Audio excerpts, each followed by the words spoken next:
Now, all this talk of spirituality and leadership and a tantric mandala and 28 business thinkers reminded me of a book by Lawrence Miller.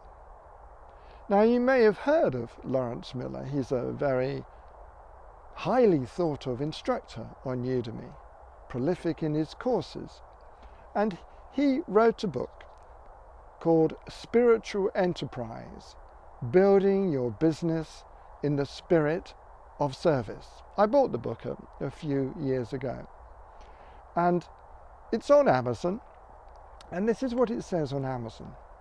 Lawrence Miller discloses the spiritual principles that have made his business such a success, and which lie behind all successful modern organizations.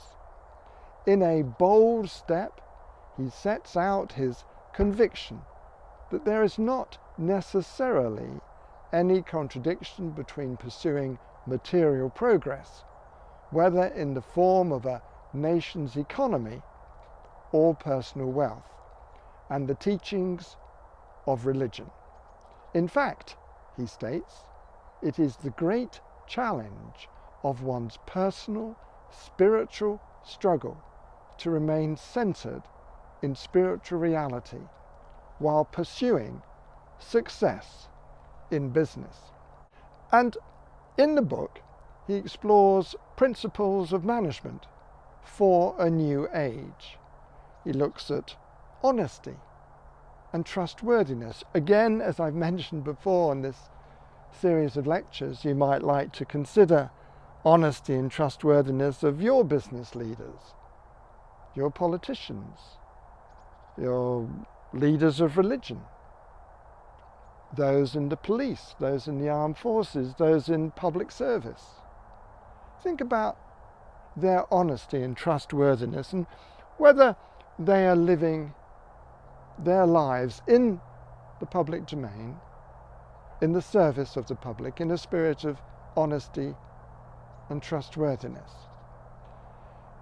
Lawrence also looks in the book at the spirit of service, justice, consultation, unity, moderation, world citizenship, and universal education.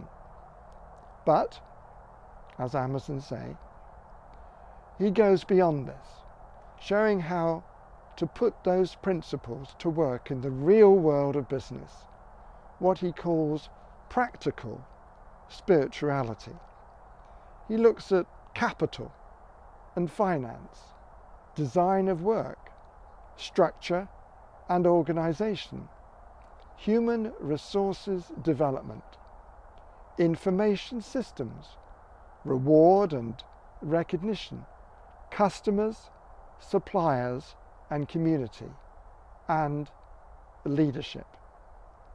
Now, in an earlier lecture I mentioned stakeholders, customers, suppliers, community, competitors, employees, trade unions, local environment, and I said that for the spiritual leader, or a leader who's operating their business and their life according to spiritual principles, they would consider the stakeholders.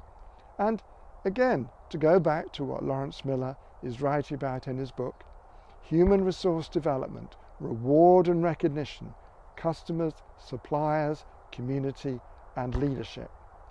Amazon, or the blurb on Amazon, concludes, and again I quote, a must-have book for anyone who wants to succeed in business in the 21st century. Now, one of the principles of management for a new age he talks about in the book is the spirit of service. Lawrence Miller has a YouTube channel, and one of the videos there deals with or mentions spirit of service. I'm going to conclude this particular lecture with an extract. Because of copyright, one doesn't play the whole YouTube video, with an extract from his talk on the spirit of service. And then we move on to the next lecture. Think of yourself as a servant seller. Sell in the spirit of service to your potential customers. Be a problem solver, not somebody trying to get money from them. That doesn't work. But if you're helping them solve problems and they get that sense that, hey, this guy's really trying to help me,